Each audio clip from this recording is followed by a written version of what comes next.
ladies and gentlemen, your moderator for the Space Times Media Roundtable, Michael McConville.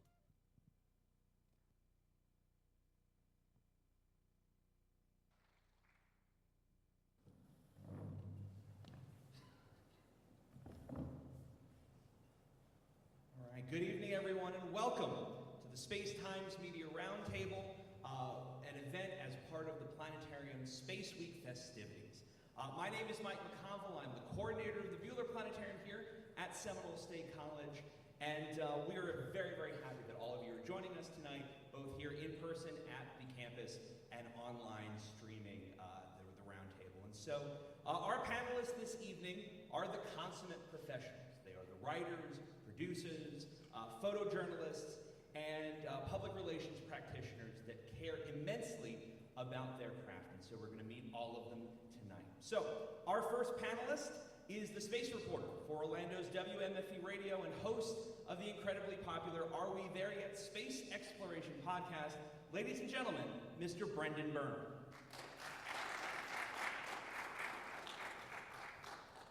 Our second panelist is the space correspondent for the New York Observer and an expert in all things SpaceX. Ladies and gentlemen, Mr. Robin Seemangal.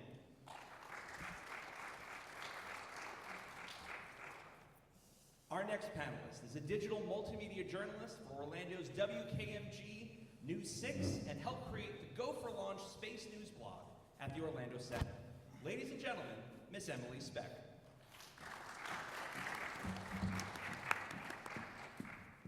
With more than 30 years' experience, our next panelist served as the Director of Public Affairs at Kennedy Space Center and managed the NASA newsroom.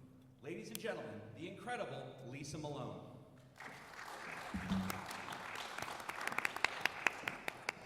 He is the Brevard County Bureau Chief for Orlando's News 13 and has covered a wide array of space-related stories during his time as a field anchor. Ladies and gentlemen, Mr. Greg Pallone.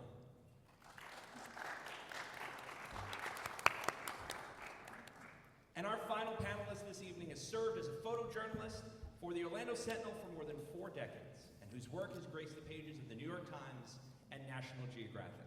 Ladies and gentlemen, the inimitable Red Huber.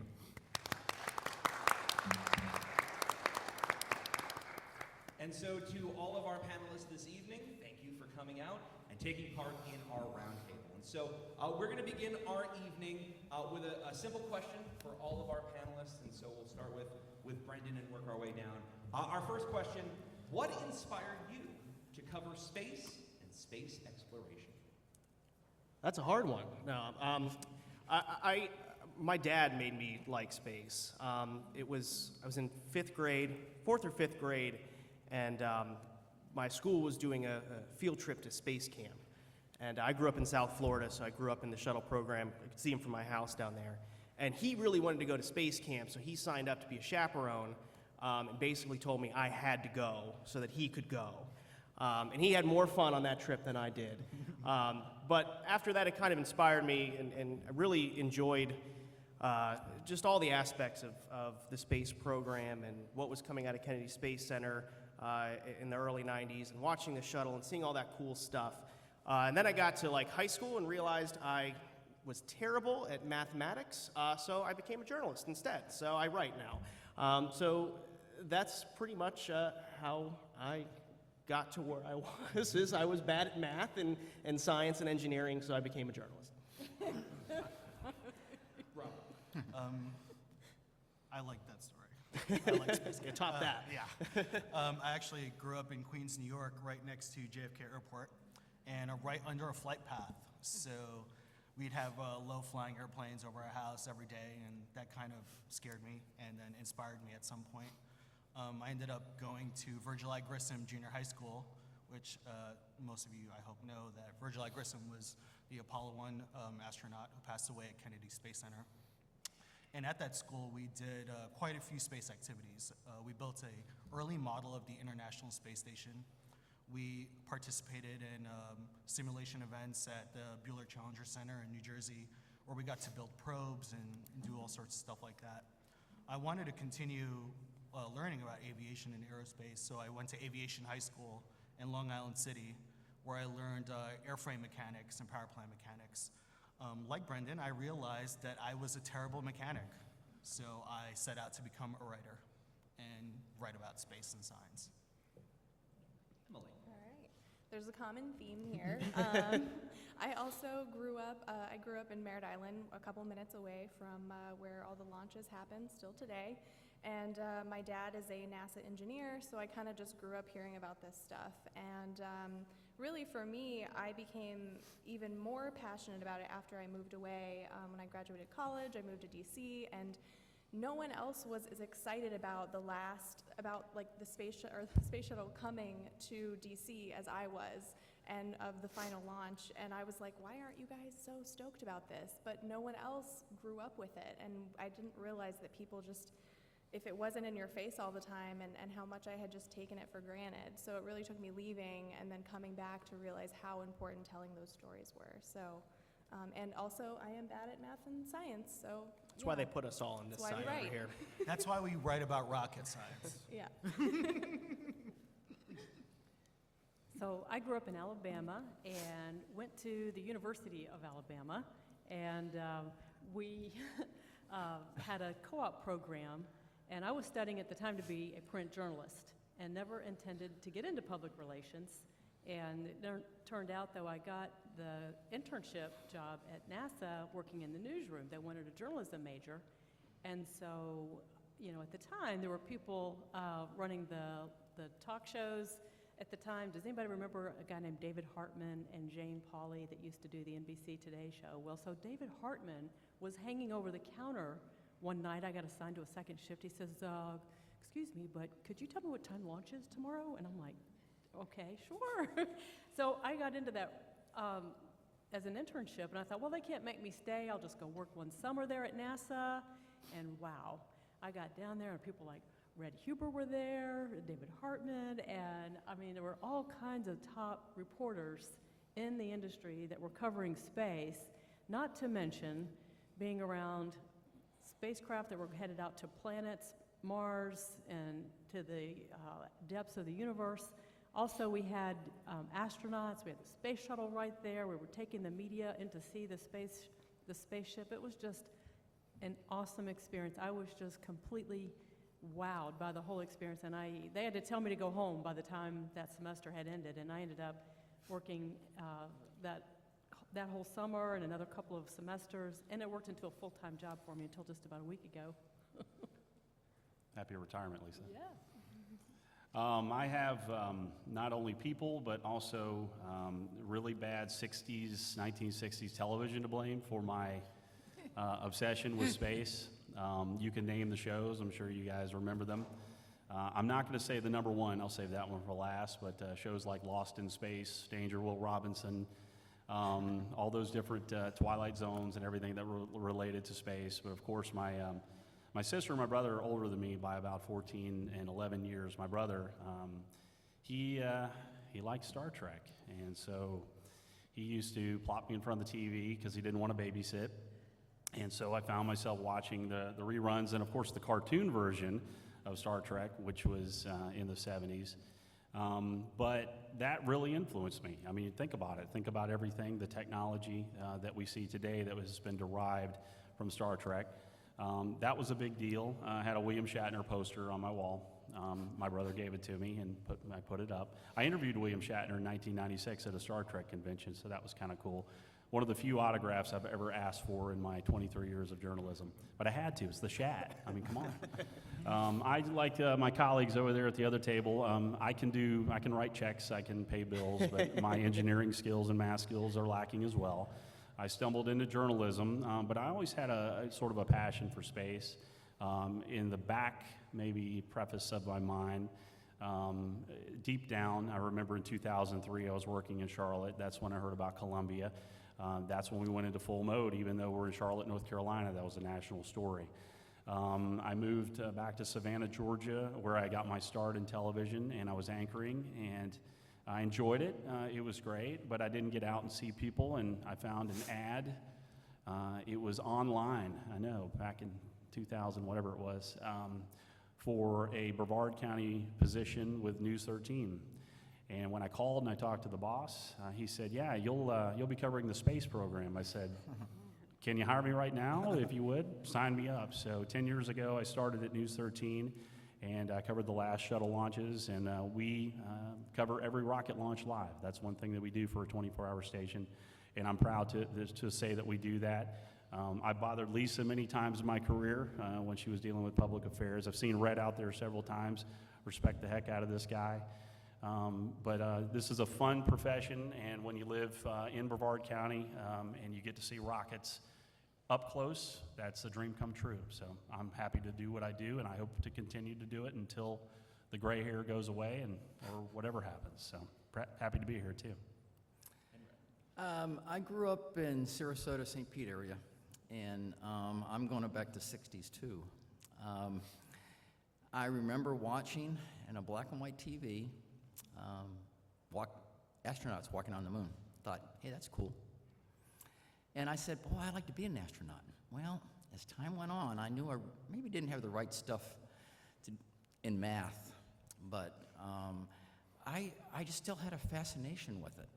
And as I was going through school, started at St. Pete Junior College, and when I graduated from there, I transferred to USF in Tampa.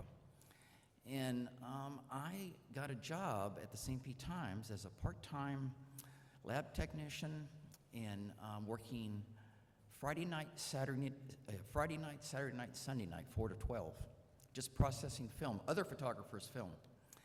Well, that my college life, social life, didn't, those are cool days to party, and I didn't get to do that, but hung out with some great photographers that covered space. And this guy took me underneath his wing. Took me underneath his wing and said, "Hey, you like space? We're talking about that." Because I'd carry cameras with these guys. I was just like a sponge to learn all this sort of stuff. And he says, "Let's go. There's a launch going, Apollo 15." That was my first launch. Wow, I was hooked. I couldn't believe the excitement at the Space Center. It was electrifying. And I said, I'm in. And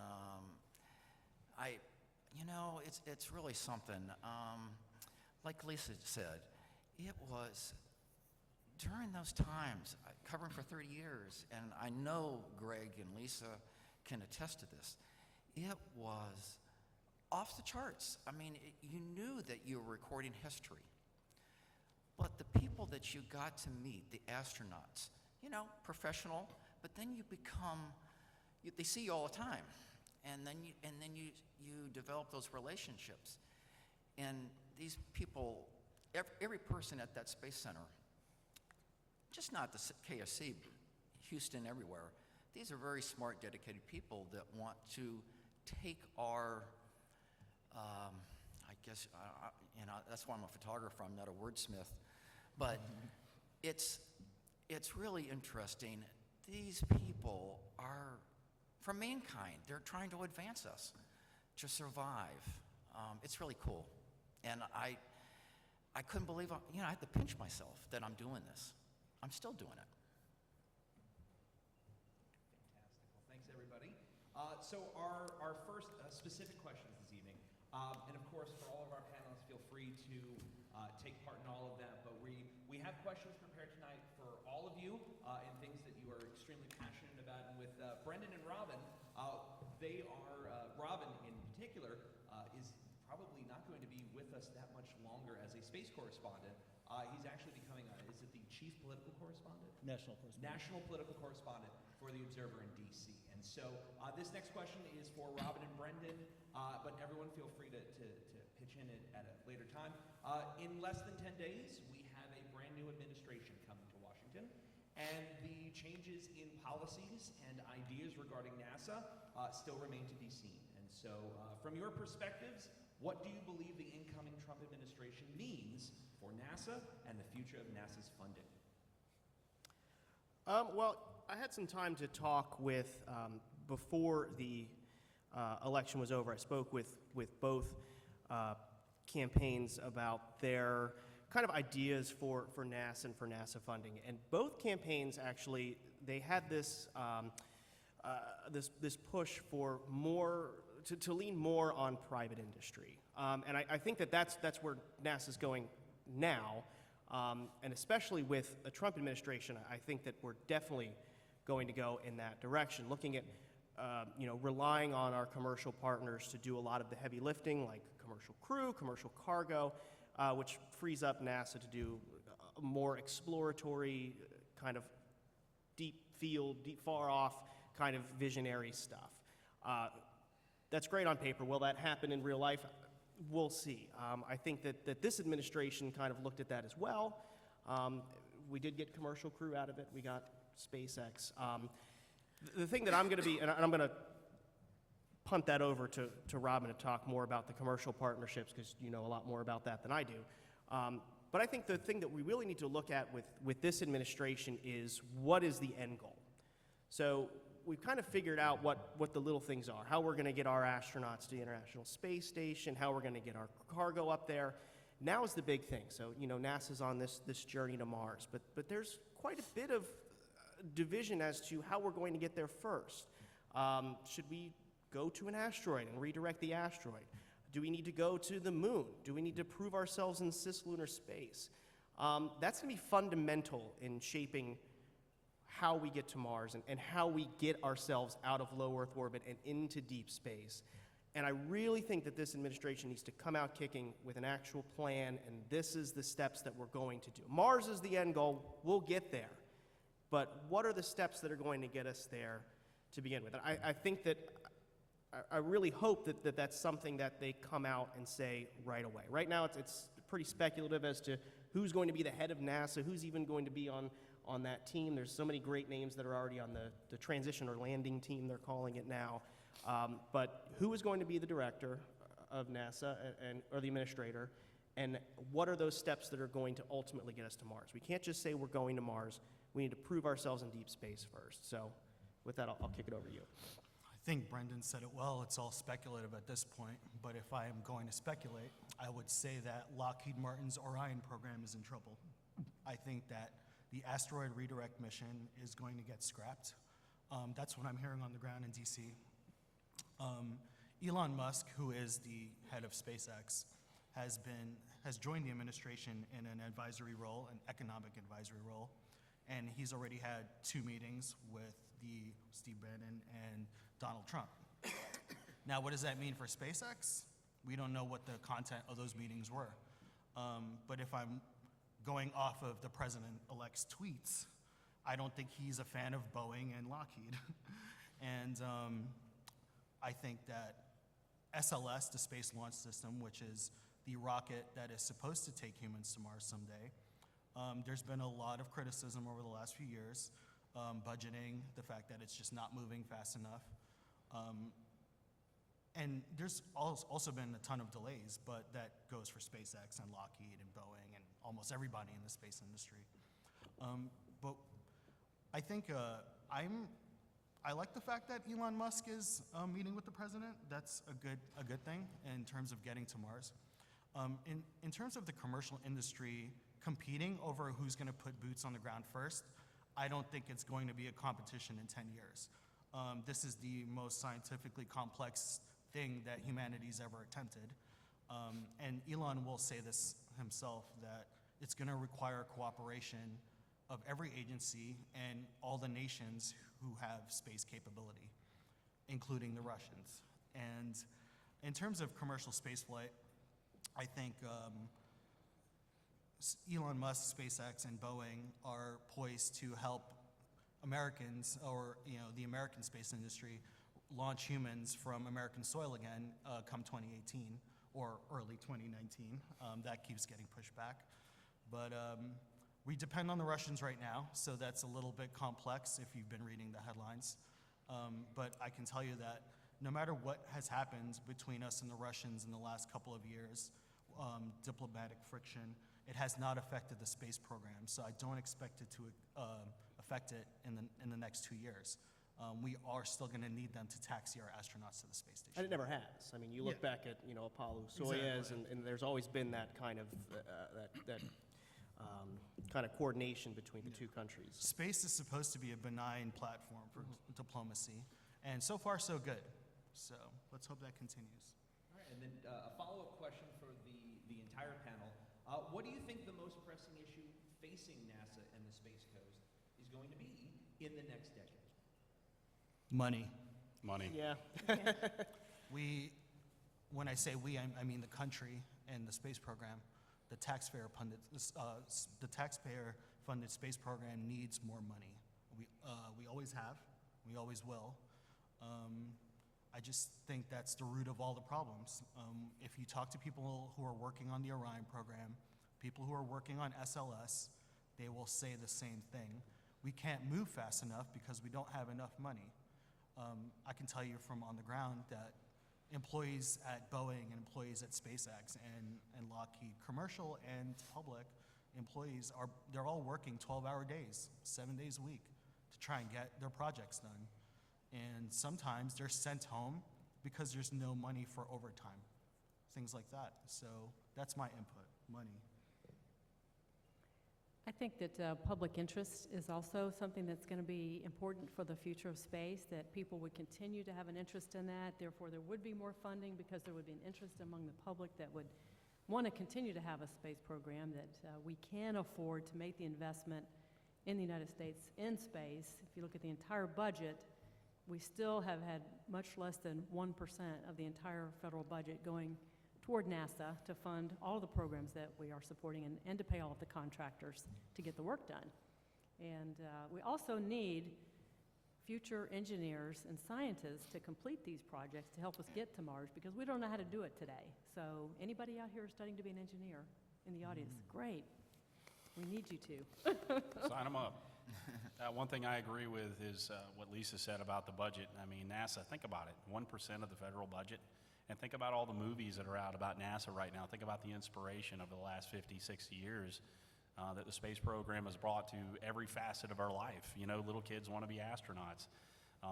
That's the way to inspire, but we've got to be able to do it. And, you know, I'm going to take the objectivity out of my job right now. If somebody wanted to slap a bunch of decals on a rocket, just like a NASCAR, and pay for it, then do it. You know, that's what it takes. And, you know, we see some of these futuristic movies where these private companies are out there and they're the ones who are exploring or working with NASA.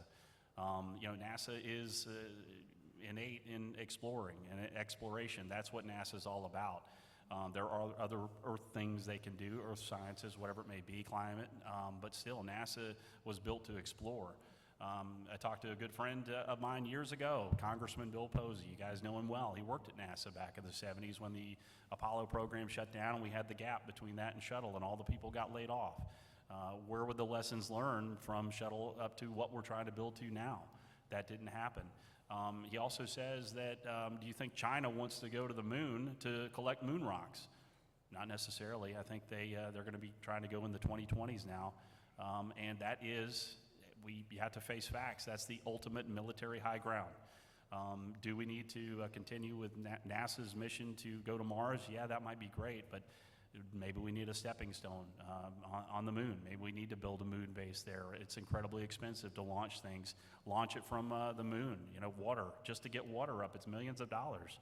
You know, find some sustainability. We will look for that here on Earth, but we need to look for that in space if we want to hang out for a long time. So yeah, it's a tough egg. It really is. I think you guys will agree with that. You know, where is our future? But we need the people. You know, it may be about the rocket launching, it may be about the payload, the satellite, whatever, wherever we're going, but people, that's what it takes. Yeah. Go ahead, Red. Yeah, Greg hit it. Everything that Greg said, ditto. Thank you, Red. But let me just tell you something. This is when the shuttle program was closing down, and some people that were moving to the Ares project, and that's where NASA was moving, and then they shut that down. And Greg said it so plainly and so clearly, it's about the people, it's the jobs. People I became friends with there said to me that, you know, NASA said, hey, come back in 2018, 2019, 2020. And these people are young families, like second generation. space workers, engineers, flow directors. And this one second generation shuttle, where they started with the Apollo, and then this kid, anybody younger than myself as a kid, said, hey, I want to follow in your footsteps. I want to, work at the, space shuttle. Well, he couldn't do that, and he is designing jets for the Ireland Air Force, for the country. What a job. But he said NASA has to hire those engineers, give some space to, explore. It's really interesting. It was, this family was frustrated. And it's about jobs, and it's about giving that creativity to get through all the red tape. And it's just an interesting, hear it on that side. And I was so fascinated what they were saying, but these are personal stories that if, what administration does really affects these families. And again, engineers, that's what we need. My daughter's an engineer. I think to Lisa's point about public interest, I think once we can have U.S. humans launching from Earth, again, from U.S. soil, we'll get that public interest back. And that takes funding and it takes brain power. Yep. So I don't think there's just one thing. I think we're looking at like a big puzzle we need to put together. But once we get humans launching from U.S. soil again, we'll see that returned interest. I have interest in those planetary missions, and I hope you all do too, but it's so frustrating to me when I have a conversation with someone and they're like, what do you do? And I was like, oh, I write about space. And they say, oh, what's there to write about? Like, the space shuttle program's done. I'm like, oh my gosh, that hurts. And now I still get that question. So there's so much more going on, but it's the human interest I think it's really going to kick us back into gear. Well, to Emilee's point, as the shuttle program was winding down, really after that, we were at Spaceview Park in Titusville every day almost, talking to people about their interest in the space program now that the shuttle wasn't flying, and we weren't flying anything at that time. And so, of course, that's when Red was talking about the Ares program was gonna, they had a test flight and things were gonna happen, but that got canceled, and so we saw that period of no rocket launches. Well, I remember interviewing this man. He was a tourist. He came down from Illinois, and I said, would you come here for a rocket launch? And he said, yeah, that'd be kind of neat. I said, what about an unmanned rocket launch? He goes, He wasn't that interested. Now, people still like the novelty of it. They like that this big fiery ball of fire is going up into the sky, and you can see it, you can take pictures, you can tweet it, you can Instagram, you can put it on your Snapchat, all that other stuff. But when it's, I hate to bring NASCAR back, I'm not a NASCAR fan, but if NASCAR was unmanned and it was just these drones as they're making the left over there at Daytona, the danger is not there. It's not as interesting when you don't have that human element to it.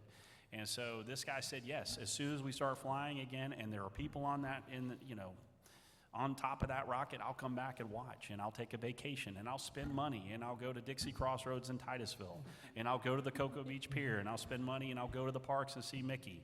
Again, it's about that. It's about dollars. It's about people coming here to see these things and to know that there are people that are taking these first steps to our future of space exploration. The shuttle was great. The shuttle was wonderful.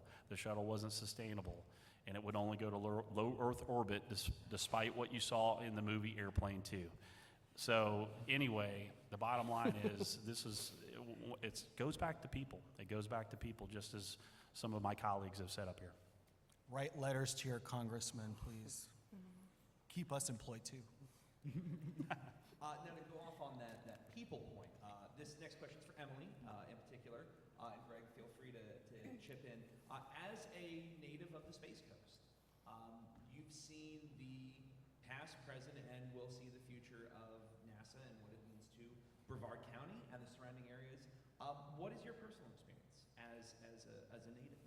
Well, I've already said, I grew up watching launches. I watched John Glenn's final launch from my backyard roof surrounded by orange trees. It was just something that won't ever happen again because most of those orange trees are gone, but that was my experience. I mean, I just can't sum it up in words other than you should go see a launch in person, because when you have them rattling your windows from your backyard, like, that's just, it's just a space shuttle taking off from my backyard. It's like no big deal. And I remember getting that feeling again when SpaceX landed. They had their landing and we had the sonic boom, and it reminded me of that feeling of having those launches, just that like actual feeling of something that powerful, like feeling it to your core. But the other part of that experience is, I was off in college when the space shuttle program started wrapping up, and it was hard for me because I remember thinking, oh, there's not going to be NASA anymore, because there were these rumors going around the Space Coast. And I remember asking my dad, I went home one weekend and I said, are you going to lose your job? And he said, well, no, I'm moving to rockets, so I'm okay, but a lot of people are. And it was devastating for the community. Like, it still felt very much there. There's a lot of people who left, they never returned to work. A lot of those are very close family friends of mine. So it was pretty personal. For my family was lucky in the fact that, he didn't lose a job, but there were so many people who did, and they were angry about it too. And a lot of people didn't know where to place that anger. Even though we knew for years that the space shuttle program was coming to an end, people were still, they were ticked about it. So we kind of lost part of our identity with that, and Brevard is, I feel like, just now starting to regain some of that, so. I didn't grow up on the Space Coast, but I've been there for 10 years, but I grew up in Atlanta, so that's close enough, kind of like these Floridians here and Alabamians to know where the Kennedy Space Center is and where things are and where, man was launching. I grew up in the 70s when I was really small, so I don't really remember a lot, but I remember, again, back to the TV shows like Salvage One. Remember Salvage One with Andy Griffith? Wasn't that great, a homemade rocket? I mean, how exciting is that? You guys are going to have to Google that one later, but let me know about it in an email. But just, the different inspirations that you get, and then, to Emilee's point about when people are starting to lose their jobs, I remember, what's the name of that tavern over there on Courtney that all the... Not Shuttles. Well, Shuttles is a restaurant over there. King's what? King's Deck. Yeah, the King's Deck. You go over there, and there's these people who just got laid off, and they're all depressed, and they don't want you there. And all you're trying to do is tell their stories and ask what's next for you after working 30 years on a program, working on one specific job. I put that tile number X347 right there, and I've been doing that for 30 years, and I've sustained my family, and I've been a part of history. That's the thing that it goes back to it, and people were hurt. They were hurt, and they were mad. And they were mad at the government. They said, no, this shuttle we've got another 160, we got to get up to 160. We're only up to 135. We got to keep going. And so, yeah, people were hurt. Obviously, they were hurt. They worked hard. They were part of something for 3 decades. But again, I go back to that there was no, planning. There was no thought for what was next. There's always going to be something next, and we found that out from the very first time that we went up to orbit. So, what do we do now? Yeah, it's going to be up to the government, and it's going to be up to the taxpayers too. But yeah, we need to fund it. If we want to get to where we want to be, and we have that vision, we have to fund it. It's probably worth explaining just a little bit the big picture where we are in space. We've talked, not to assume everybody knows the history of NASA, but the shuttle program went from 1981 and it ended in 2011. And so that was the last time that we've launched humans into space from United States soil, was in 2011. And so we've been relying and paying the Russian space program to launch our astronauts into space aboard their launch vehicles and to get to the space station. That's our access to space is through Russia right now. And so in the meantime, we, NASA, have contracted with private companies to build a new launch capability to get humans back into space from the Kennedy Space Center. And so that work is underway right now. There are tests going on, there's rockets being built, there's capsules being built. Fit checks are being conducted for 2 different capabilities. One is through the Boeing company, and the other is through SpaceX, which is Elon Musk. And just that's just sort of the big picture. So that will probably happen, I believe, in the 2018 timeframe is what we're looking at to launch humans from the United States again. That'll get access back and forth to the space station. The space station is going to be up in orbit until 2024. The funding theoretically is going to be there, and we will have that capability. And as we've heard before, we've got another big rocket, the Space Launch System, which will be the biggest rocket ever launched on this planet, that will take men and women to Mars. So that will be something that will happen in the future as well. And so next question is going to be for the panel as a whole. Late last year, Elon Musk gave a very well-received speech. The question and answer session afterwards, not so much, but the speech itself talking about the emergence of a new interplanetary transport system and his goal to get 1 million people to Mars within the next century. And so how do you think that the emergence of these private companies, SpaceX in particular, but in addition, Jeff Bezos' Blue Origin and others, how have they changed the way that NASA operates, but more importantly, how the United States operates as a space power? I guess I'll get started since I was in Mexico, and it was even more awkward to be there during the Q&A in person. But competition's never been a bad thing in the United States. And if all these billionaires want to go to Mars, then go for it. Create jobs at the same time, partner with each other so there's a reduced risk. Elon Musk has said over and over again there will be tragedies, there will be incidents, there always will be in the space industry. That goes for NASA, that goes for SpaceX, that goes for Blue Origins. Jeff Bezos is, from what I can tell, he's doing the slow and steady. He's doing a lot of planning. He's recruiting the right people and spending the money where it needs to be spent. Elon Musk is, fire away. Like that's what he's doing. And last year, not last year, 2015, they started that road to Mars by bringing home the first rocket that went to orbit. And Elon Musk has said over and over again that is the road to Mars. Reusability, making space exploration cheaper and sustainable. And I think that as long as we have multiple people attempting this feat, whether it's NASA along with Boeing and Lockheed for the Space Launch System and Orion, which is one way, and then you have Blue Origin starting to trickle out their concept for what might become their Mars mission. And Elon Musk just unveiled his very crazy plan, and that's quoting him. But I think as long as we have a lot of different companies, a lot of different people conceptualizing these kinds of missions, the probability of us putting boots on the ground is higher. And I think that that's a good thing. I think that as we're seeing from the announcement in Guadalajara, looking at kind of NASA's infrastructure for getting to Mars, I think one thing comes to fruition in that there has to be a symbiotic relationship between the federal agency of NASA and the commercial space company. And I'll give you an example. So Elon wants to send his Red Dragon by as early as 2018 to Mars. Well, he's got a problem.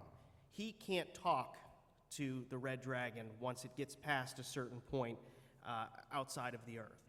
So he's using NASA's Deep Space Communication Network to be able to talk to his Red Dragon capsule as it's doing this mission to kind of explore Mars. Now, NASA has another problem. They don't know how to slow down a capsule when it gets to Mars. They can't use parachutes because of the atmosphere and all that stuff. So they're kind of trading. They say, well, Elon, you can use our deep space network, but we want some of that data on how you're going to slow down that capsule in the atmosphere and get it to land on the surface of Mars. And I think that's what we're going to start to see going forward, is this symbiotic relationship of everybody coming together and saying, listen, I can't figure this problem out, but you have the capability to do it. Can you help? And I think that they are. And Elon mentioned that in Guadalajara, is that it's not going to be SpaceX going to Mars. It's not going to be NASA going to Mars. There's going to be a global consortium of all of these spacefaring organizations and nations coming together to actually do it. There's a lot of challenges with getting out of low Earth orbit and going to a place like Mars. And they need to work together, and seeing that 2018 Red Dragon mission with kind of them sharing all that information, it's very optimistic in my eyes to see the two of them working together like that. And just to add to what Brendan is saying about Red Dragon, if you're not familiar, right now NASA and SpaceX have a partnership to resupply the International Space Station. And they're going to do so again in the hopefully the second week in February. There'll be the 10th cargo resupply mission, which will be administered by SpaceX. They use a capsule called the Dragon, and that's where you get the Red Dragon from. The Dragon is just a cargo capsule at this point, but they're testing the next version of that capsule, which is called the Crew Dragon. And when we talked about humans returning human spaceflight returning to American soil in early 2019, they'll be using a next version of that capsule called the Crew Dragon. The third version is going to be Red Dragon, which will, they're intending to create a cargo route with Mars that will leave every 2 years during the open window. And Elon has said that it's going to leave it'll be leaving like a train leaving a station every 2 years. It'll be on schedule, and they'll be able to take science equipment and do the studies they need. Like Brendan said, there's lots of questions out there. How do we land? How do we communicate? There's lots of things to do before we can even think of sending humans to Mars. I guess I would add that it's sort of interesting that the way things are changing is, in the 60s, 70s, 80s, 90s, and up until now, these legacy space vehicle programs that NASA had conducted and executed have been done where you bring in new engineers who learn under folks that have been there, done that, and have been, gone through the school of hard knocks when you can, learn what to do and what not to do. And then we learned from them. When I came in, I learned from people who had been there during Apollo and before, and you look up to them and you're very respectful, and you learn. And so NASA has sort of ended the big programs like Shuttle and Apollo, and those are now being turned over to the contractors. So they're really kind of starting from the ground up with new staff, new employees. So from a people perspective, they don't necessarily have that sort of history or depth that NASA has today, or at least when the shuttle ended. And so it's a different way to operate altogether. And people like Elon Musk and Jeff Bezos and others, plenty of others out there, they could invest their money in anything, but they have an interest in space, which is good. They've got other aspects of their business that they're making investments in, and they still have this interest, a huge interest in space. And someone mentioned it earlier, we make it look easy to get into space, but it's really just barely possible. And you think about astronauts putting the space station together, some of those components are the size of a school bus, and they're out there flying around the Earth, 17,000 miles per hour, in these big bulky spacesuits, trying to assemble a school bus and connect it onto another piece. And the whole space station is about the size of a football field. So it's really quite an amazing accomplishment that has happened so far. And I think there's a lot of interesting things that are going to happen in the future, too. I was thinking about this question. A lot of people ask the question, how is commercial space changing the way NASA operates? I like to think of it in another sense where NASA's really changed the way these commercial companies have operates. And Lisa, you can probably speak to this, but ever since the get-go, from that Mercury program, NASA made it a conscious effort to spotlight everything that was happening and be transparent and put things in front of the press and tell the story of people. And when I first came on the Space Beat in 2013, you couldn't get in touch with anybody at SpaceX. You couldn't get a comment. Now it's gotten better. You go and you watch a NASA launch, and you're going to hear George Diller. You're going to hear Mike Curie talking, counting down. It's front and center. It's out there. And now you see SpaceX's, they've got launch commentary. They're streaming launch commentary. You can get a comment from SpaceX. You can talk to somebody. Blue Origin, they'll select you if they want to talk to you. They're still a little secretive, but I think that NASA's kind of changing the way that these people are operating. It's very frustrating as a journalist to not have that transparency when you're so used to it. So I think that that's a really positive way as to how NASA is actually changing the way commercial space is operating. Well, Brendan, I think that's because we complained a lot. Was that you, Greg? I will, share some of that. I mean, there were problems when SpaceX really started out in 2009. We're like, okay, when are you launching? What do people want to know? They want to know, when are you launching, what are you launching, and where are you going? You're not telling us any of these things. So how are we supposed to inform our viewers or the public or whoever it is what's going on? You guys need to go over with NASA. You need to take a ride over to the Space Center, and you need to talk to these people because they do it right. They've always been transparent. They've always been out there. They're always in the public eye, and they let people know what's going on. Why? They know the big picture of it. Unfortunately, and I hope he's not watching this right now, and I'm not going to mention any names, billionaires or anything like that, but that's their money. They can do what they want. But I think they picked up on pretty darn quick that there's interest and there's free advertising when it comes to this stuff. And we say SpaceX on the air, or we say Blue Origin on the air, or we say United Launch Alliance on the air, or the Atlas V, the Delta IV, all free advertising. They figured it out really fast that we can be their allies because we're going to be there whether you like it or not. If you're not going to let us on the Cape Canaveral Air Force Station, we're going to stand outside and we're going to watch it, or we're going to go to Exploration Tower at the port and we're going to report on you're not going to let us on there for safety. We're still going to see that, first stage booster land over there and freak out on the air, which we did. That was awesome, by the way. You'll ask that question later. That's probably the best thing I've ever seen. But yeah, it's gotten better, and people, and these companies, yeah, they're private companies. It's their money. It's not the public money. They can do what they want, but they've figured out the value of the media, from print to radio to TV to blogs to social media, all those different things. And so they understand a little bit better a few years after doing this that, you know what, we can get our message out there, and maybe someone will buy some stock. Who knows? So it's worked out a lot better, and it's better for us. Selfishly, it's better for us too. Yeah. I wanted to add something to that, and I think that when SpaceX realized they needed journalists to work with them, or they needed to work with us, was the explosion of Cargo Resupply Mission 7. Now, that was your money that went up in flames, if you pay taxes. But yeah, it's when that incident happened, those billion-dollar contracts that NASA hands out to SpaceX and the future ones for Boeing and Orbital, that's your money that's going to fund those missions.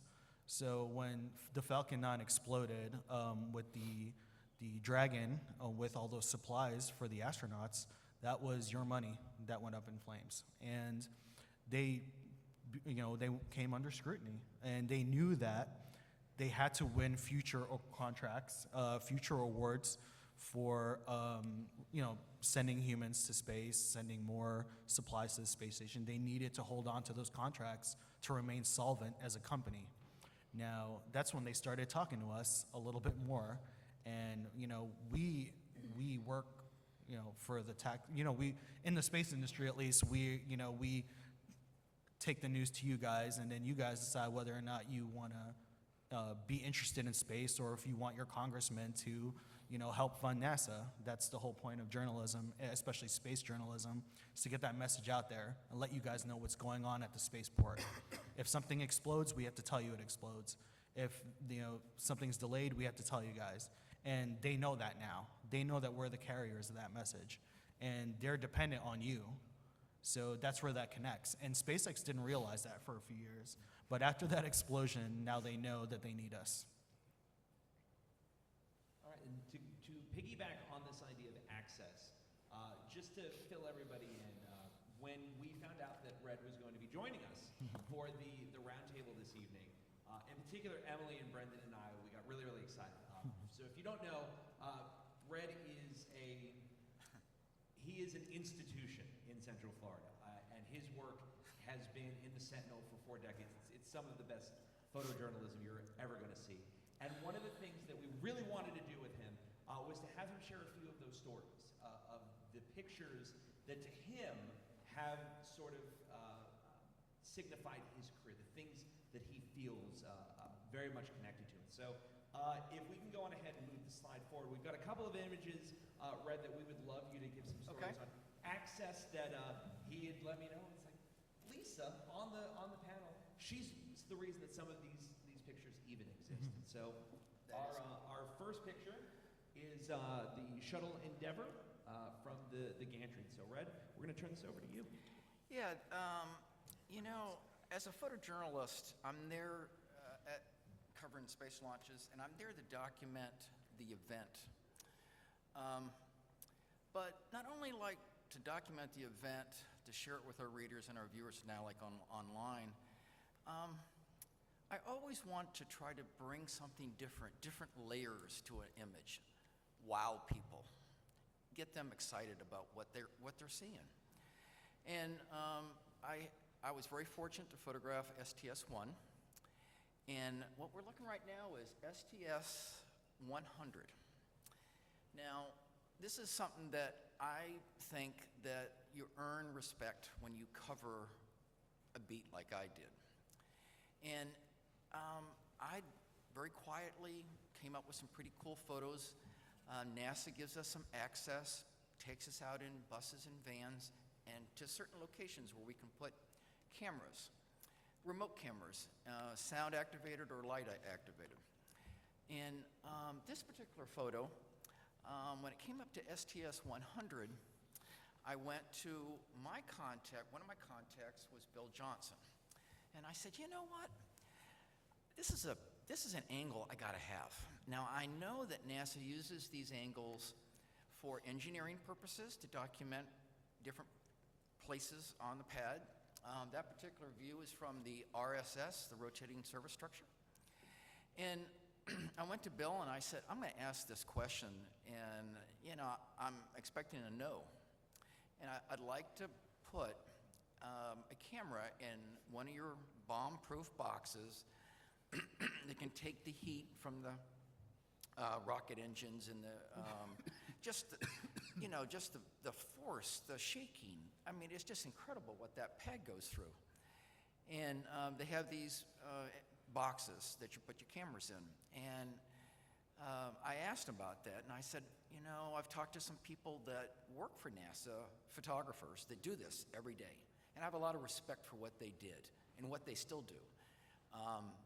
A bunch of dedicated men and women, they're incredible how smart they are. But anyways, I said, I'd like to put a camera in there. And he says, you know, no one's really asked us about that. But you know what, Red? I'm going to run it up the flagpole. And there's a food chain, and a lot of people have to be involved, and I know Lisa was involved in this. And he came back to me and he said, hey, you can do it. And but all those cameras that they have are with a system that is, there's I guess you would call it back at launch control, there's someone that is like a symphony, hitting buttons, hitting cameras at certain times as it moves up through the launch pad. And they said, well, you can't be connected to any of NASA equipment, but you're gonna have to figure this out. Well, I'll make a long story short. I put a camera, and that was back in film days. And I had a 36 exposure roll of, because I didn't have 100-foot backs at those cameras that NASA has. And I had 36 exposures, which is about that long. And it's really interesting. And I used a sound-activated camera. I needed to muffle the microphone that I had because it's so loud. Well, anyways, they said, hey, you can put it in there. And one of the technicians had told me, we've tried that with the 36 exposures, it's not gonna work. And I said, okay. So I thought about the math, about the camera, how fast it goes. I knew how fast the rocket was gonna lift off, at what stages the engines light up, SRBs light up, and it worked. And frame 32 out of 36. Cutting it kind of close. But this is the thing that I thought was, that made it's accomplishment for me, and is that, you know, as a photojournalist or a journalist, you got to earn trust. And I think that really is in any business. You got to earn trust, and you got to have access, and you got to know people, and you got to earn it. And NASA doesn't do redos. So I had one shot at this, and it worked. It ran like almost our whole full page on the front page. And I knew that Lisa, her staff, everybody connected with that PAO is going to take some heat. And why did Red get that access? And you know what? I asked a question, but it worked. And I have to tell you a little side story, and I'm going to get back into some backstory. The editor, Tim Franklin at the time, said, and he had made a commitment to, that's going to be our beat. Man, we are going to kick butt. We are going to, for the whole nation, they are going to know us to be the newspaper of record to cover space. And he made a commitment. So I said, well, I'm going to pony up and give you a good photo. He went nuts. He sent me a personal letter, blah, blah, blah. But this is the coolest thing. He says, you know, I know what you're doing is, but hey, what if you drop something on the shuttle? NASA has things in place. You have tools that have Tethered. Yeah, tethers. And it's really, I mean, I feel like I'm an engineer out there. I mean, I was in my element. And I had a crew of people of NASA making sure I didn't kind of screw up. But, and that's okay. But this is the coolest thing. I got a comment from one of the NASA photographers that I respect very highly, that was kind of like a crew leader. He said, you know, we all had bets that you couldn't do it, but you really proved it, that you could do this. And here I am doing the math. And like I told you before, I'm lousy at math. But you figure a way how to do it. And I think that's the coolest thing. All right, and then if we go on ahead, we're going to move forward one image. This is Endeavor and the Rainbow. Wow. Yeah, this is an interesting, this is Endeavor, STS-88 in 1998. And it was supposed to launch like 4 o'clock in the morning, and a rainstorm came through. And after the rainstorm and after the astronauts, the launch was scrubbed. And come daylight, they take us to resurface our cameras to either check if the cameras went awry, or if rained, or or if we had some water spouts out there at one time that people lost like $10,000 worth of cameras out there at one time. But the NASA escorts takes us out, and we go to our different spots. And I always have a camera with me when I go out there. I have cameras in my remote boxes, but I always carry a camera with me. And I had a particular camera with a wide-angle lens. And I was resurfacing my remotes in this Site 2, and this guy was taking me around, and this rainbow just came from the bottom of that rocket all the way across to the ocean. I said, stop, jumped out of the van, climbed up on the roof of the van, and started snapping. I couldn't believe it. It was so vibrant, the rainbow. And I couldn't believe it. Well, some other photographers at different locations had shot that picture, but not at that angle showing the complete rainbow like that, so low. It was kind of almost like it was handed to me. I don't know why, but other photographers didn't have that angle, but it was kind of funny. There was a van of photographers that came up behind us and saw it, but they didn't have their cameras, didn't have cameras with them. Well, they had cameras, but they had a tight telephoto lens. Because sometimes when we're out there, we see wildlife, and we like to capture that. Well, for some reason, I had that wide-angle lens with me. They were offering me money for the wide-angle lens to put on their camera. I said, this is mine. Well, I just got to tell you this. So the next day, we ran this huge in the paper. the next day, they're going to launch, like at the same, I forget, it was like 20 minutes later, isn't that like something like that when they have a scrub? So it launched, but that day when you woke up, even after it launched, they ran that photo. When the astronauts, Commander Cabana, when he, not evidently, that particular mission, they took the first U.S. node for the space station. And I thought that was kind of cool. Well, the morning that the astronauts woke up, you know, you hear about that music that they play, you know, a song to wake up the astronauts. It was Somewhere Over the Rainbow. It was really cool.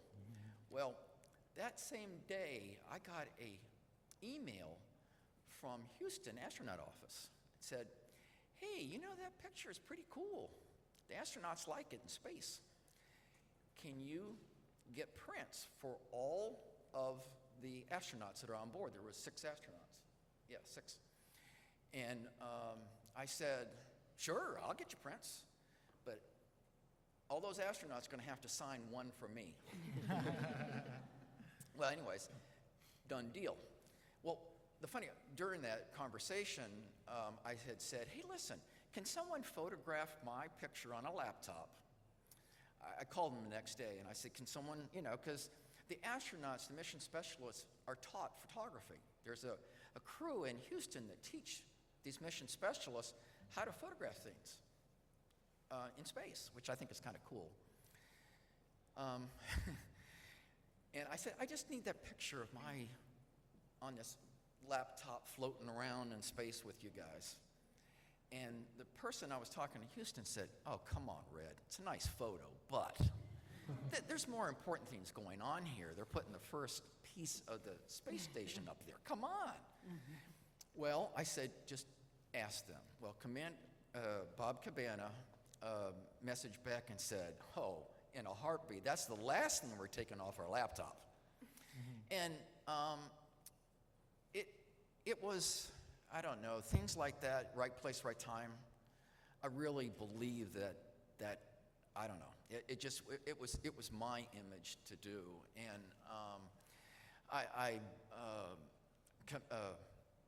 become conversational. I mean, Cabana has that picture in his office at KSC right now. Oh, ever since since he became a director out there, he has that in his office, and he says a lot of people talk about that, Red, and he says people don't realize that before that rainbow, the whole flow was all messed up.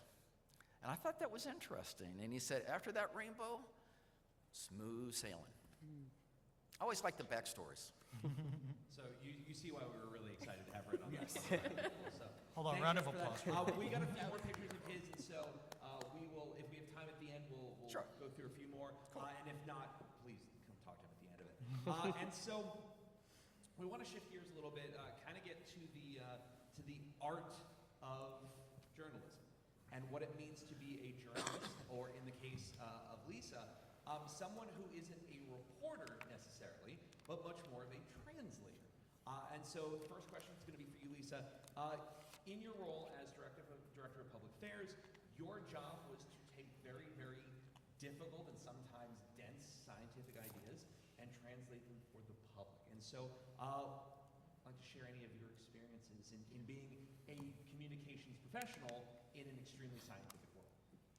So it's very challenging to do that. I was not good at math either, but I always knew I wanted to go into communications, news and information, and ended up in the right job and I still enjoy the profession. But one of the things, like you've heard Red talk about and Greg and everyone here who has covered space, one of the main ways you get the information to the public is through the media. And they have all the right tools, and you can see Red, as a professional, always has his equipment with him. He's always looking for opportunities, and so you need to be ready to do that. But when they come to you with ideas like he has, you know, go ahead and ask the engineers, even though they're going to say, you know, what if he drops his camera? You know, what if they mess up one of our circuits inside the launch pad to get that photo? what are you going to do about that? And so we have to make doubly sure that he's not going to get out of line. And I know Red, and he's not going to. The last thing he wants to do is to cause a launch delay. So Yeah, I don't want it on me, I tell you that. no, he doesn't. I don't want it either, because what happens is if it doesn't work out for him, then everybody else from here on in the future can't get that access. Right. But since it did work, we were able to have a guest camera at the launch pad.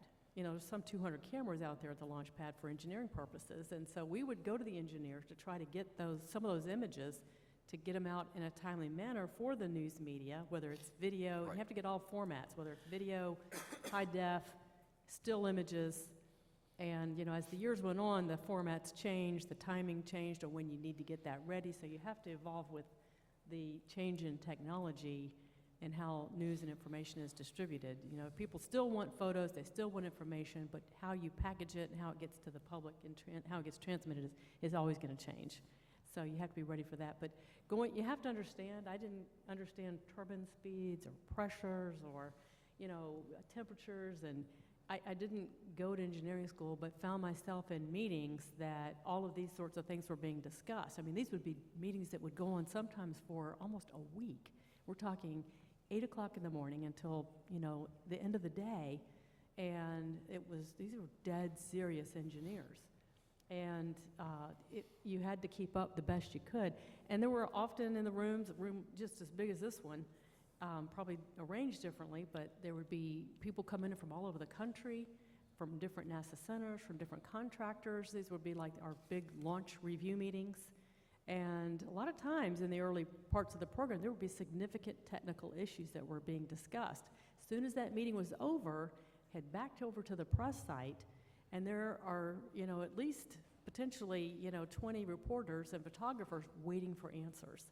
A lot of the TV stations in Orlando, they want to know instantly because they got to get it on the air for the evening broadcast.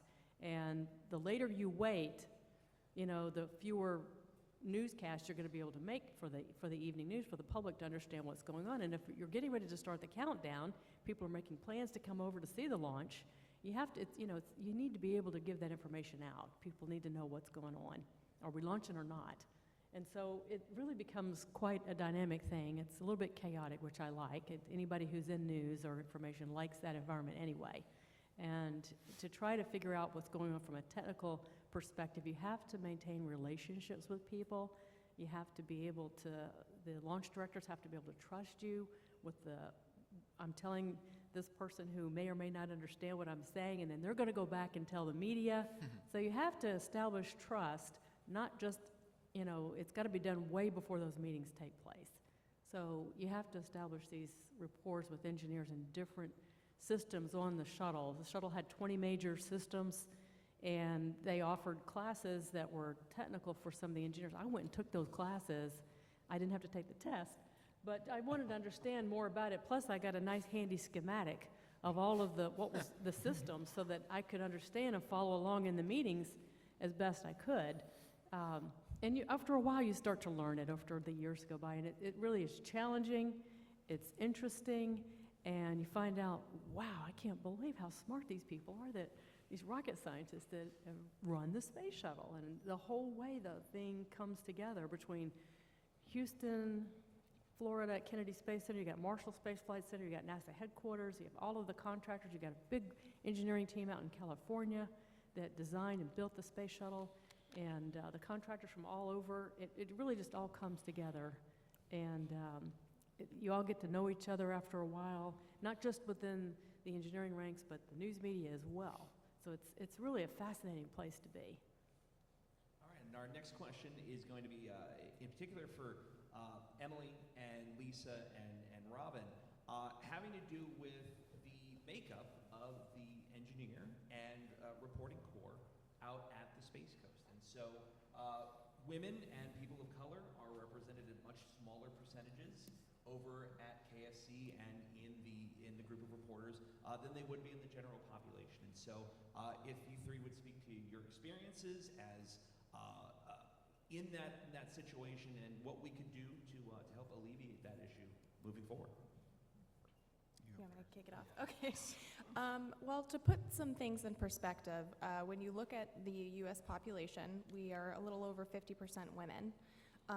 But when you look at the people that typically myself and my peers here are interviewing about launches or planetary science, typically like principal investigators and things like that, the majority of them are men, and that's not just, at first I thought it was just me when I started noticing that I just wasn't getting very many female sources, and I started noticing this imbalance, and then I really looked at the numbers, and it really translates to our field typically being one of the few women out there, but then when you look at the STEM field, science, technology, engineering, and math, it's the same thing. So about 36% of women work in the STEM field, and in physics, which is a huge part of NASA and planetary science and missions, it's less than 20%.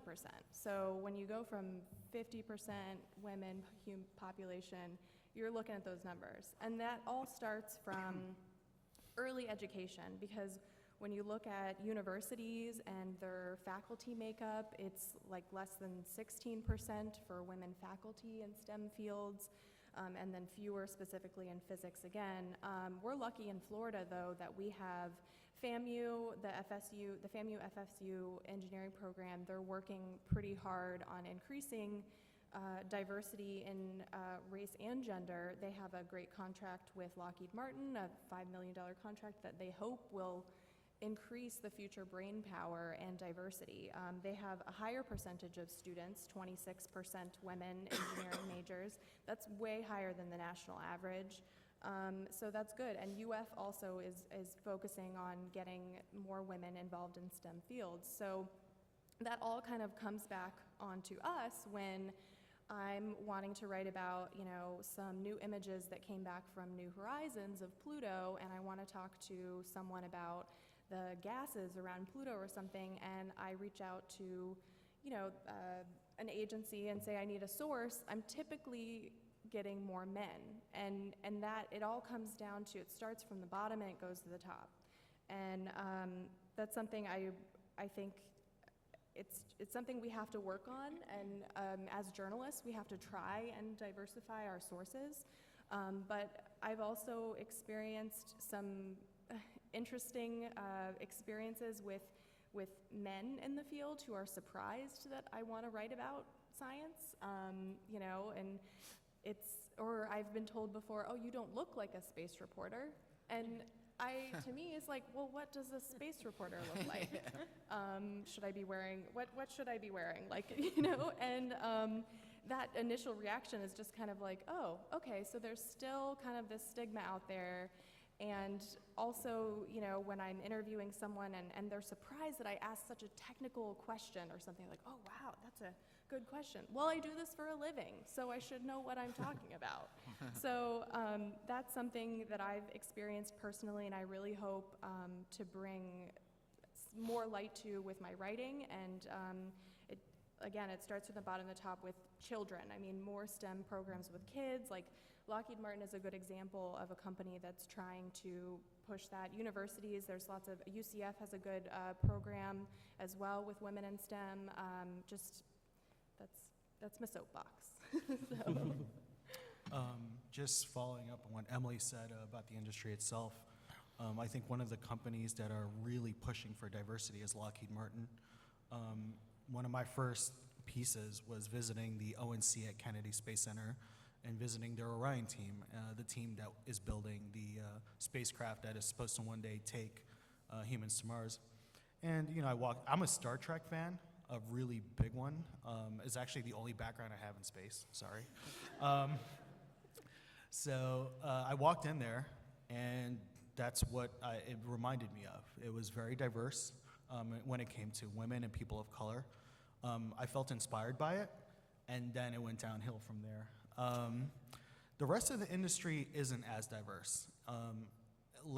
In media, all my colleagues and counterparts are not people of color. And at the press site where I work with these fine people, they're my friends and I love them, but I'm the only person of color there most of the time.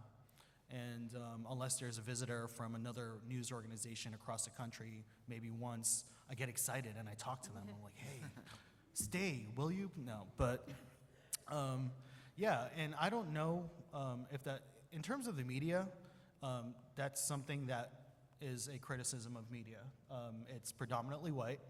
I'm from New York City. I have a lot of friends that work in different newsrooms, and let's face it, they're whiter than the Last Supper. Like, every single newsroom that's the way it is. And it's a reality, and it doesn't bother me. I think part of it is I'm from a minority family. I'm a first-generation American. Our family members don't really encourage us to become journalists. I have like 40 cousins, I'm not lying. My parents, my mother has 8 siblings, my father has 7. So I have a lot of cousins. None of them are journalists. My brother is a playwright, and I'm a journalist because my mother wanted something different for us. She said, hey, go do whatever you want, be creative. My mother used to send us to the movie theater all the time because we were bad kids. So she would like send us there. We love films, we love reading. My mom took us to the library every weekend. She encouraged us to have expression. And I think more, immigrant families, if your child is a first-generation American, maybe encourage them to do something creative, write, become a filmmaker, do something along the lines of that. In terms of the industry, engineers, I think that's improving. I'm not going to talk down on that. I know a lot of people who are in engineering school across the country that are minorities. And what I would love to see is more encouragement for young women. And this is an appropriate time for me to mention Hidden Figures. I've seen it twice already, and I cried. I'm not afraid to admit it. It's a beautiful film, and it will really take your daughters, your nieces, your sisters, your mothers, your grandmothers. Take the dudes in your family too, because it's just an incredible film, and it will inspire you. And like I said, I hope to see more women in the space industry in the future. So I think they're right that, over the years, what I have seen is more women coming in and more people of color coming in to the jobs at the Space Center in all areas and all departments from when I first got there in the 80s. And specifically in the newsroom, there were mostly guys there and running the news department.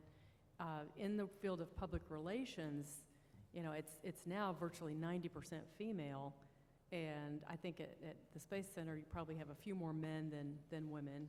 And in the news media, in the ranks of, I think, the photojournalists, they're almost exclusively guys. It's just, I think, the kind of thing that interests the guys, and in the news field as well, you see mostly guys that are coming out asking for badges to be credentialed to cover the launch. I always enjoyed having the ladies come out. It's not as many, believe it or not, we've had a few that have come in year after year, and NASA has many programs to try to get young girls interested in STEM programs, and also to go into careers in science and engineering, and also people who are from diverse backgrounds as well. So there's not as much focus on getting like white guys to go become engineers, because they're really kind of already interested. And the universities, it's a tough program, but go and get a tutor if you're not good at math, like for me, or go into the first robotics competition. If I had had that to interest me when I was probably 12 or 13, I probably would have been an engineer if I had had something like that to interest me. So there are a lot of new kinds of things that are out there to engage students when they're younger so that they will go into the engineering careers, and it's not easy. It's a tough way to get through college, but when you get to the other side, you get your job, it's going to be worth it. Yeah. I have one last Hidden Figures name drop. So Robin and I both got to cover the press event at Kennedy Space Center when Taraji P. Henson, who plays Katherine Johnson, came out and talked about filming the movie and what it meant to them. And Taraji P. Henson said something that really kind of hit home with me, and I think it would with a lot of other people, that when she was little, like a little girl in class, and she was taking math or science or whatever, she was like, I just thought it wasn't for me because I was a girl.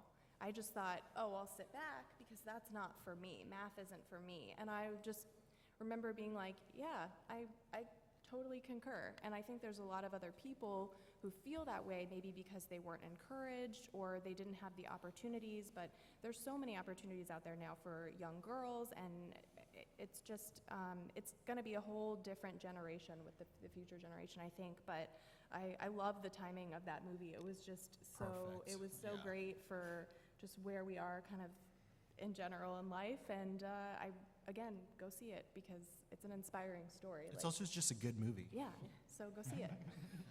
All right, so I think that's a great setup for our final question from the stage, and then we'll turn it over to the audience, and you guys can grill our panelists.